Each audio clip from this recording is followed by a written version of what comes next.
Am I good?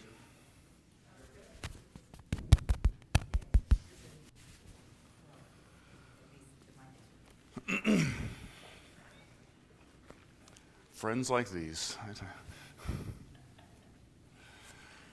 Well, yes, I am not Rick, although I'm sitting more at a physical height. See, you're doing it again. Wait till he gets back.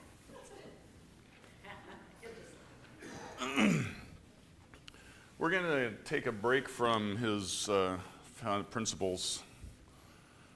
And no PowerPoint, so just open up your Bibles. We're going to continue a little bit of review and going over the book of Mark that we've been doing on some of the Sunday night home things. If you haven't been with us on Sunday nights to get the book, which has some great devotions on every chapter of the Gospels, Jeff has some, and if you want one, don't have one, raise your hand. He can probably hand you one.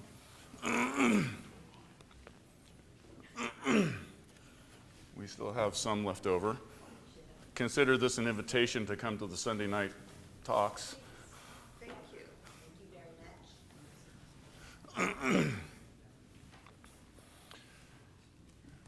Thank you very much. And of course, if you look at the back, when was it last year we had Chris out here? Yes. Yeah, so last year we had Chris out here, and he's the one who put this together. And it's a really nice resource.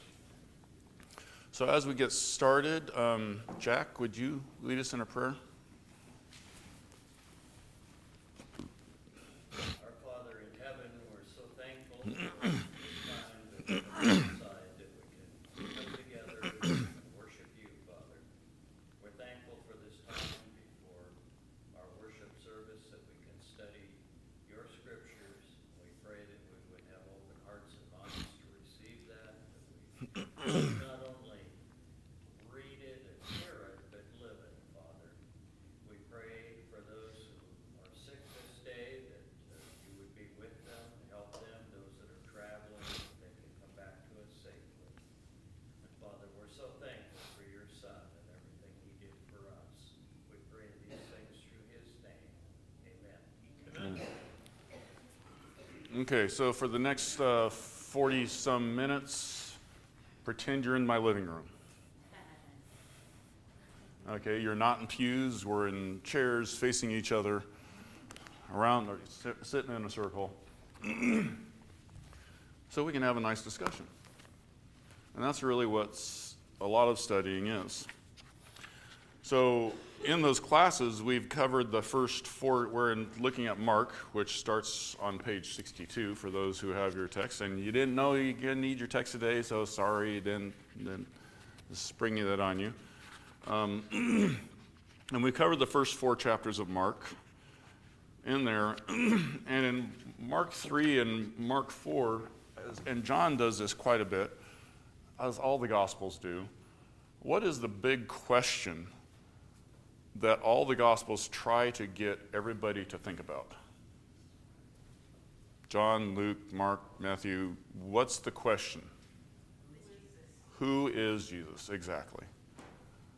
And we saw that in Mark 3. The demons were what? Proclaiming him to be the Son of God. They knew it. They didn't do it by what? They weren't doing it by... We have to do it by faith. Were the demons doing it by faith? No. Why? They knew. You know, they knew who he was. The scribes and Pharisees were saying he was what? He was doing it by the power of Beelzebub, by the power of Satan. And of course, Jesus answers that with what reasoning? House divided against itself cannot stand. Brian, did you? Oh. It would be self-defeating. Self-defeating. And we see then, as in Mark 4, that he comes and we had the parable of the sower and the lamp, as Jesus teaches more about the kingdom. But at the end of Mark 4, and of course, has anyone ever gone in your own personal study of anywhere in the Bible, and you're going, why is the chapter break here? Okay. To me, the chapter break I would have put at the end of Mark 4 in verse 33, where he finishes the parables. Because at the end of Mark 4, verse 35, what miracle happens?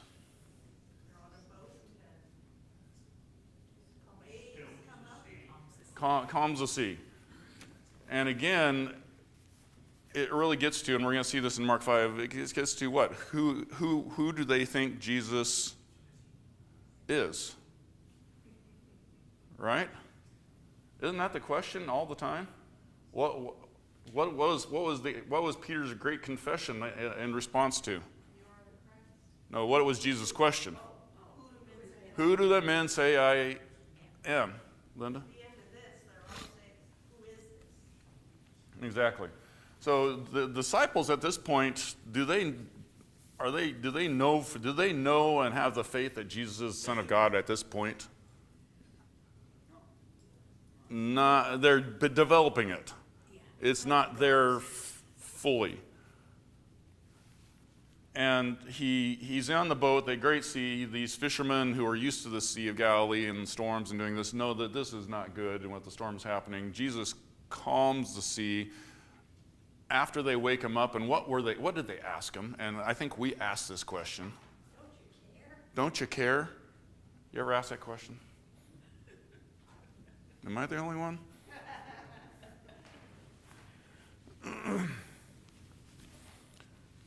Did Paul ask that question?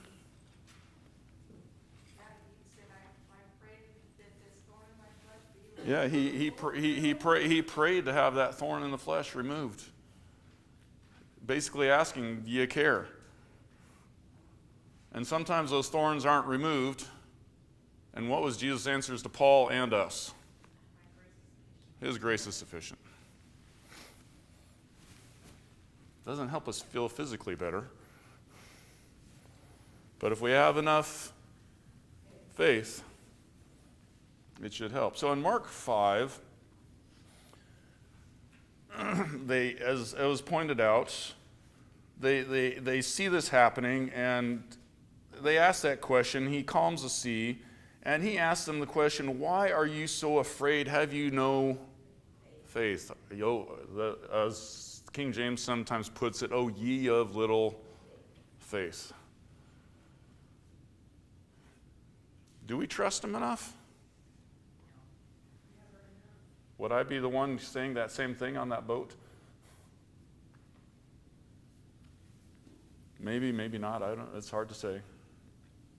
But in Mark 5, as we get to that, the first half of this chapter, as we have them marked, deals with the casting out of some demons.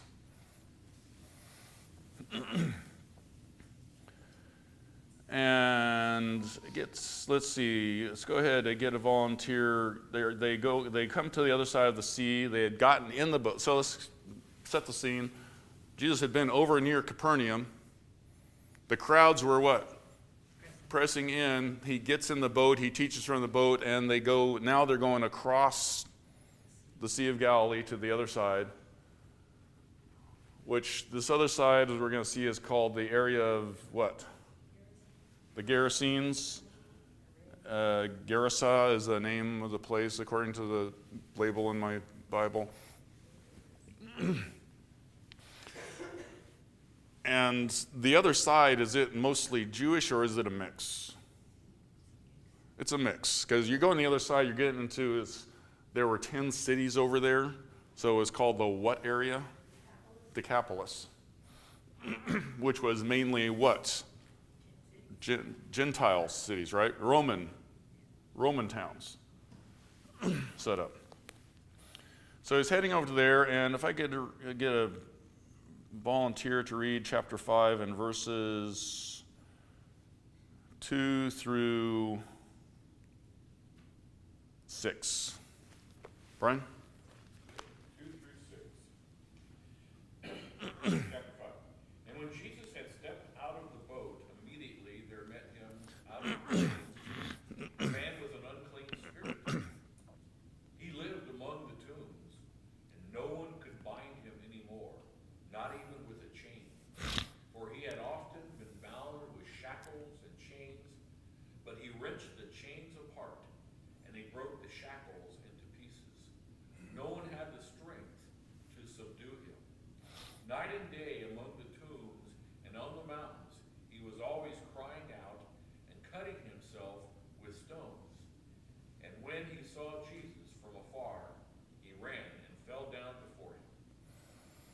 Okay, so a typical thing we sometimes do in classrooms when we're reading through text or talking about information, we have two questions. What do you notice and what do you wonder? In other words, what's something that jumps out to you that's in the text? And what's a question you might have? What made him so strong? What made him so strong? Anyone care to, what was it that made him strong? The demons. The demon possession. Having a spirit upon you, can that grant great strength? Was there an example, who's the example in the Old Testament? Samson had the Spirit of God upon him, giving him great strength beyond that of a normal person. And this is incredible, right? Because this man is what? Tearing chains apart. Shackles. Okay, that's something that jumps out, and the question, what caused that? Anybody else? JC? What did he see that he recognized Jesus? Like, Yeah. was it his fleshly form, or like? So it's a good question. If you didn't hear, what did he see that he recognized Jesus was a question. Now, I have to ask that question in response to that. It was, which he? Yeah. Did the man recognize it, or was it the spirits, the demons? It was the demons within him recognizing the Spirit of Jesus. Most likely, that's my opinion. And it wasn't he, it was They, yes. But the man riddled with the demon bowed down to Jesus.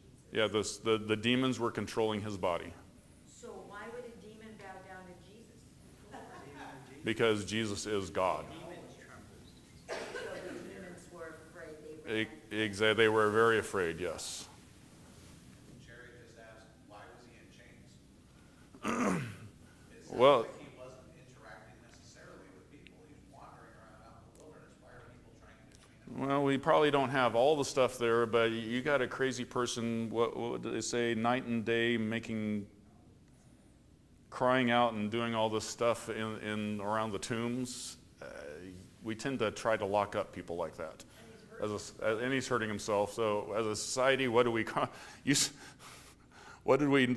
historically you do with people like that? You lock them up. I wouldn't like it if he was dancing around my car and cutting himself and Well, the question was, he's around tombs, maybe not in the town, but still people would come out to the tombs to visit, to, pigs were there. and pigs are nearby. I'm curious why he was choosing to cut himself. Caused by the demons for whatever reason.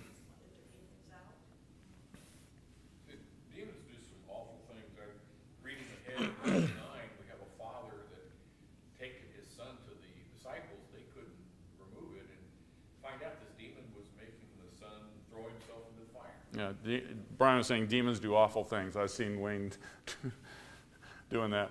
And there's ample scriptures showing demons doing horrible things to people. And of course, demons were we have other scriptures, demons were let loose on the earth for the purpose of what?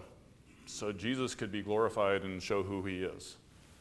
I don't mean to jump ahead, but you just said the demons were well known for damaging their host. But what do they say to Jesus when they see him right now in this passage? They say, please don't torture us. Mm-hmm. They recognize his authority and are going, oh man, it's the getting called on the carpet by the boss or something like that, right? We feel a twinge of it that you might be doing nothing wrong, at least you think so, going down the road and a police car pulls you over, and what goes through your mind? Oh boy. What did I do? Please don't. Right? Even though you probably didn't do anything, but you still have that feeling. You mentioned that they're put on the earth to show Jesus' power, but wouldn't that be considered cruel? And why would that's not the purpose, right? It was like more of a choice of Satan or anybody else to release, not God said no. Well, God allowed a lot of things to show his purpose and his will. saying the why or wherefores, but we do have scriptures saying that these things were done to show who he was. Now, just continuing, I mean, I love the discussion, by the way, sorry. Good comments, everybody. Getting back to what Wayne, after Brian says, the demons then make the man fall down, and speaking through the man, saying, "What have you to do with me, Jesus, Son of the Most High God?" And as Wayne just mentioned, they ask him, "Please do not torment me." They realized what? Jesus had the authority to cause them serious harm, whatever that would look like for a demon. And they're what? They're begging for mercy. They're begging for mercy. And Jesus just looks at him, and they say that, for Jesus was saying to him, "Come out of the man, you unclean spirit." And Jesus asked, and this is sort of an interesting little thing, why this interaction? I don't know, but Jesus does ask, "What is your name?" And he says his name, they say their name was Legion, for we are many. And they begged him earnestly not, Mark says what? Verse 10, the ESV says, "Begged them earnestly not to send them out of the country." Does anyone have something different in verse 10? A different version than ESV? Region. Turn with me, if you will, to, that's a little bit of a deceptive word there. Let's turn to Luke chapter 8. We'll get a little better idea of what that really means.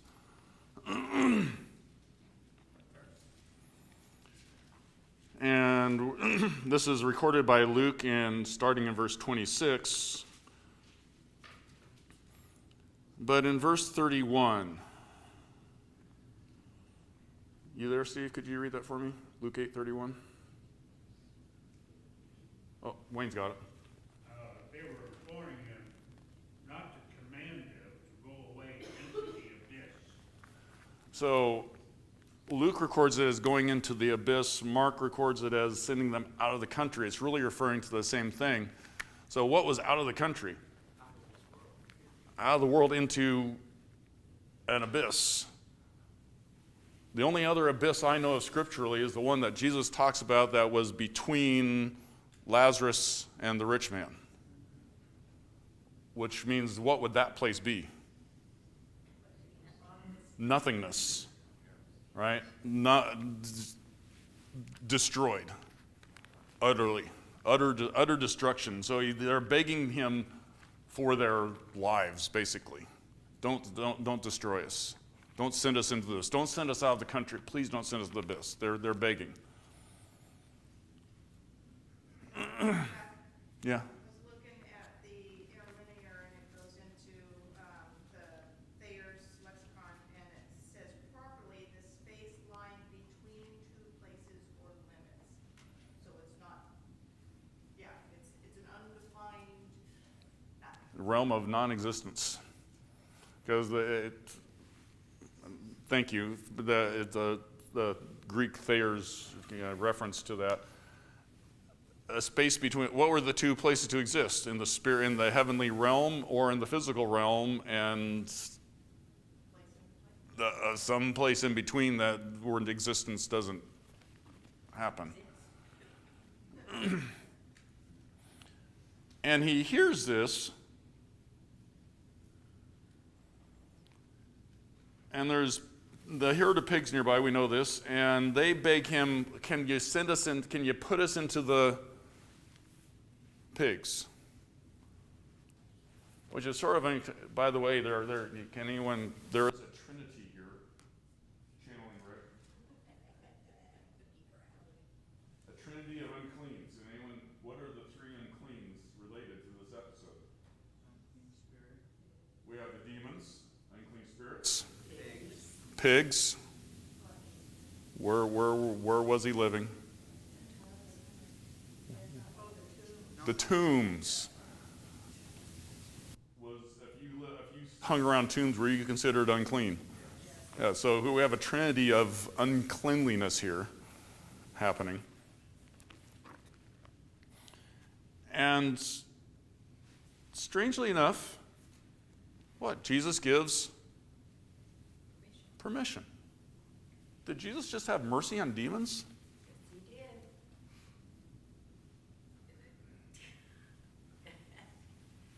For about 30 seconds. The demons then just sort of take care of themselves, but he shows that, and I struggle a little bit with this, and I think we all do. When someone is a very bitter enemy, I mean, we're not just talking like a bully or something like that. We're talking out to destroy you kind of enemy. Did Jesus just show us how to still deal with those people? Wayne, you had your hand. Well, I guess the personal take on this is that, I'm afraid to say it, but I will say it. Jesus tricked them. The reason I say that is because they looked around and said, please, put us in the pigs. And so then what did the pigs do? Jumped in the sea. They went down and drowned. And so that existence was short-lived, and I presume they went back to the abyss because they had nowhere else to go. So I think it's possible that Jesus really just didn't care that much about them, and to rid them, he just said, fine, go in the pigs, knowing that what was going to happen. It could be. There's much here of spiritual realm happenings that we don't fully understand. I have read that they go into the pigs run off the cliff and drown. We know that happens. So what happens to the demons after the pigs drown? That we don't know for sure. Did they just go back to the spiritual realm and with Satan, where he was at? Did they go to? It's hard to say what happened after that. The question I have is, did those particular demons come back and infest people again? We don't know. I would guess not, but we don't know. You have an example.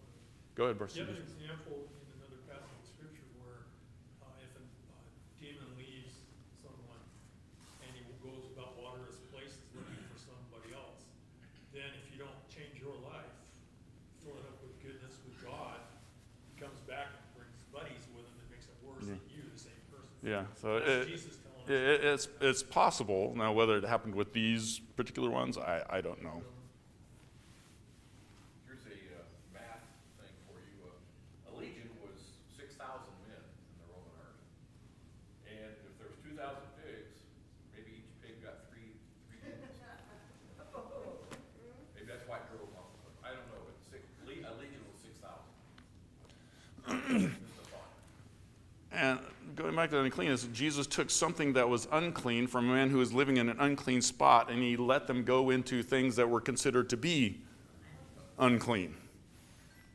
And then they got rid of themselves. Ann? I hope this is a proper parallel, and I was thinking of the rich young ruler, Jesus presented him with facts and let him go on his way. And that's pretty much what we do, right? That's what we can do, and it comes up later in Mark as we deal with that. So now, just summing up, because we're running out of time here. Time is getting short, and there's a lot to cover. Who's upset? Well, first the herdsmen, because what did he just do to these obviously Gentile herdsmen? Because it wouldn't be Jews. Lost a lot of money. They just lost a lot of money. They just lost a lot of money. And And they have to give an account of why they lost it. yeah. What are they going to say? Jesus guy came by. And so that they do. They go back to the town. They say what happened, right? And what happens? What does the town what does the town do? They're upset. But are they? What kind? Are they seeing knowing what happened? They come out. Are they going to physically drive them off, or what's their attitude coming out? Please leave. Just. Do we do that sometimes when we see Jesus' power? Do we tell them to please go away? the world does that, we know, but do you look under our own heart? Do we do that? Just one more quick comment. I apologize. No, it's okay. When the pigs went into the sea, what's that reminiscent of? Pharaoh's army. Oh, Pharaoh's army, yeah. That's how God handled that army. He Salvation brought from them into the sea. salvation from sin. Interesting. I hadn't thought about that. Thank you, Wayne. I forgot something in the passages, or maybe I wasn't listening or whatever, but if pigs are unclean, you're not supposed to eat pig. The Jews weren't supposed to eat pig. Yeah, so were the pigs more for the Gentiles? This would have been Gentile herdsmen there on that side, selling to, because this is the edge of what's called the area of the Decapolis, which were Roman Gentile cities. Mentions, where do those go? They're in the Sea of Galilee that the Jewish fishermen had to fish out of. It just never says anything about it. No, we don't know how the Jewish fishermen really reacted. It's like, It's 2,000 pigs, it's a lot. That's a lot of pigs, That's a lot of money. a lot of money. And so they asked him to leave, and as Jesus was getting back into the boat, Mark 5, verse 18, who comes? The healed man. Now, it does not say whether this man was a Jew or a Gentile, that I could tell. I would lean towards him. Maybe he was a Gentile, but I don't know. We just know he's the man. And what did the man ask of Jesus? Can I come with you? How many times have we said, man, I wish I could have been there in the first century and walked with Jesus and the disciples? Have you ever thought that? Here's this man that had that opportunity. He asked, can I do it? And how many times did Jesus say to people, come follow me? Quite a bit. He said that to the rich young ruler, right? Do this and come follow me. But this man, he says what? Go, don't. No, you can't come with me right now. And this is why I tend to think this man was a Gentile, because Jesus said, go home to your friends and tell them how much the Lord has done for you and how much he has had mercy on you. And he went away into the where? Decapolis, telling how much Jesus had done for him, and everyone marveled. So he went to Gentile cities. So even before Jesus was crucified, before he was raised, what did Jesus just do? Sent someone to preach the gospel to the Gentiles. Says go home to your own people. Go home to your own people. So this would tend to emphasize that, yes, this man was a Gentile. And he went to his own people and started telling them about what God had done for him. Wasn't that the good news? Gentiles being preached to already? Brian? Rick will appreciate this. There's a trinity of begging helping here. If you look back at verse 10, the demons beg Jesus. Then in verse 17, the people beg Jesus. And then finally in verse 18, the man begs Jesus. So we have the demons and the man, all three begging Jesus for sure. Now, whether that's a true trinity or not, I don't know. But what are the three differences? One is begging, please don't destroy me, demons, and they know they're lost. The other are to Jesus, what, please go away. And the other one is what, please let me come with you. Which one are we? All right? Parable. We just had the parable of the sower. Is this not similar to the parable of the sower? I think, if I'm correct, up until this time, Jesus had been asking people, don't tell them who I am. He said that to all the demon-possessed who wanted to declare. Well, I mean, to the people that he's worked with, and he's helped them, he's asked them to be quiet about who he was. This is a turning point. This is when he tells them, Yeah. this gentleman, to go out and tell others It's the timing that only Jesus knew as far as when that was, and yeah. One of the things I've always thought is, what use could this guy be to Jesus? He couldn't take him into the temple. He couldn't take him anywhere near all the places Jesus was going to be. And if it would have accelerated way beyond what I think God's plan was, he had to go through all these things to die. How much quicker would they have tried to kill him if he's... Well, we saw what happened to Paul when they thought he brought Gentiles into the temple. He sent him off to where he would do the most good, most likely. The Lord willing, you're going to get to meet this guy. Yeah, Lord willing. But we have the Gentiles being preached the good news long before Peter went to Cornelius. And so after that, the rest of Mark 5, and we got 10 minutes. I said, when Jesus crossed again, Jesus, did he have a punch card for frequent trips across the Sea of Galilee? 10th one free or something like that? Yeah. Where he actually went and did what Jesus told him to do. Yeah, and the man did what he He actually Jesus, amazed people. this man did go and tell the people of the Decapolis. I was thinking of John the Baptist. I was thinking of a man preparing the way for Paul. Yeah, God's always sending out what? The message, sending out the seed, sending out so that hearts will be prepared. So as they come back across the sea, they come back, and one of the rulers of the synagogue, Jairus, let's just summarize real quick without reading everything. What happens? What's with Jairus? His daughter's dying. And along the way, there's another miracle that happens because he comes back across, and who's waiting for Jesus? The crowds. And that's verse 24. And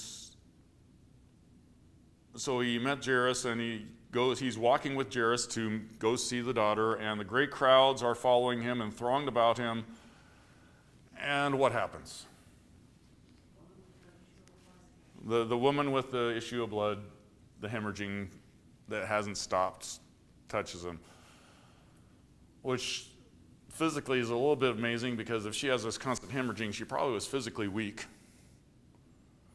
Yet somehow she still pushed her way through this crowd to touch Jesus. Shows some determination there. And what happened? She was healed just by touching. Didn't get Jesus' attention anything. What did she do? She what? She touched his robe. Did that happen with some of the apostles later? Yeah, it says that what, even if their shadow what? Went across them. Steve, did you have? No, like you said, that Peter with anything or just a shadow went to Paul with it, or maybe reverse. Yeah. It would heal. Yeah. So was it that Jesus' robe had magical properties? No. Yeah, so it's this woman's faith, right? Her determination to go that if I can get to Jesus, I can be healed. I can be saved. Oh, she thought that if I touch his clothing, his robe, then I will be healed. Yeah, so she had, do we have that kind of faith? Is that what we need? That if I can just get to Jesus, I can be healed spiritually? I mean, that's the example for us. Just a thought here too, it tells us that she had spent everything she owned trying to get healed. And we do that sometimes too. Instead of going to God about things, we try to figure it out on our own. And she had basically spent all that she had, according to verse 26, gone to physicians and suffered much. And we do the same thing. If we don't take our issues and problems to God and try to fix it on our own, we're going to suffer much. Yep, got to go to him first. The other thing though, is this particular problem with her, I mean, she can't go to Yeah, she was She can't even go to the priest. she was unclean. She probably wasn't even supposed to be in that crowd. And so this happens. She's cured. Jesus says to her in verse 34, what? Daughter, as was mentioned earlier, daughter, your faith has made you well. Go in peace. Be healed of your disease. And she was. And while he was still speaking to her, who comes up? Somebody who served in the ruler's house, perhaps a relative or a servant. And what had happened? And what had happened with the delay? The daughter died. And so this person who came from the ruler's house said, don't bother Jesus anymore.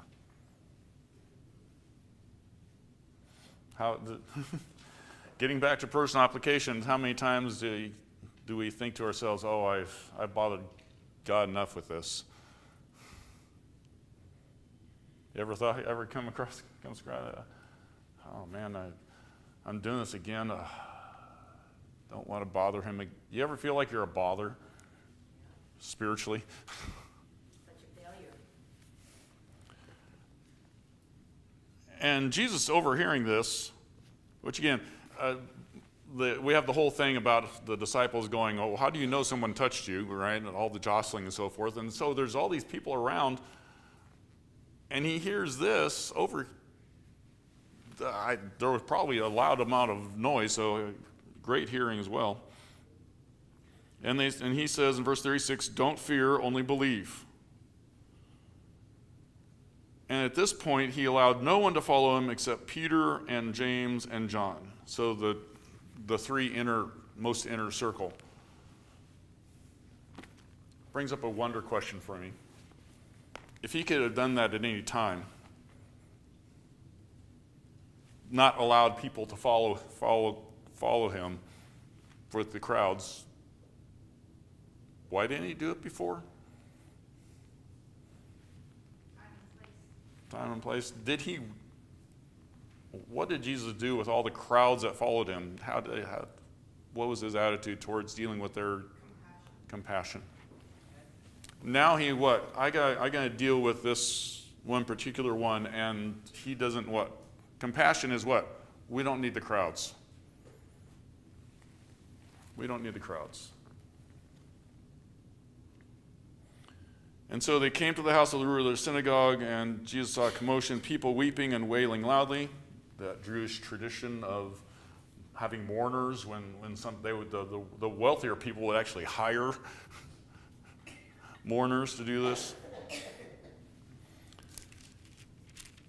And when he had entered in verse 39, he says, why are you making a commotion and weeping? For the child is not dead but sleeping. This is on the heels not too long after what? The crossing, and him telling the disciples, what are you worried about with the boat? Didn't you know who was with you? Now he's telling what? The people in Jairus' house, why are you weeping? Basically, I'm here. Why are you weeping? Why are you making such commotion? She's not dead, but sleeping. Verse 40. Someone read, what's the first sentence of verse 40? Someone read that. They laughed at him. Faith? No. Are they the first to laugh? Laugh, my voice going. Who famously laughed? Abraham and Sarah. Sarah, right? Abraham, Sarah. The man of great faith laughed at a declaration of God. They're in good company, I guess.